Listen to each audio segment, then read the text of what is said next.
বিপদ আসলেই প্রথমে বিশ্বনবী সাল্লাল্লাহু আলাইহি ওয়াসাল্লাম একটা দোয়া পড়তেন। তিনি পড়তেন ইন্না লিল্লাহি ওয়া ইন্না ইলাইহি রাজিউন। তাহলে বিপদ এলেই আমরা এখন থেকে ইন্না লিল্লাহ পড়ব, নাকি হায় হুতাশ করবেন?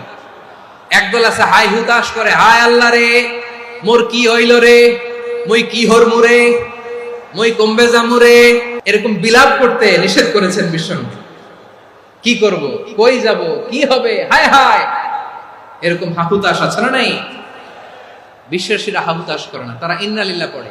তারপরে বিশ্বনবী পড়তেন আল্লাহুম্মা আজুরনি ফি মুসিবাতি ওয়াখলুফ লি খায়রাম মিনহা।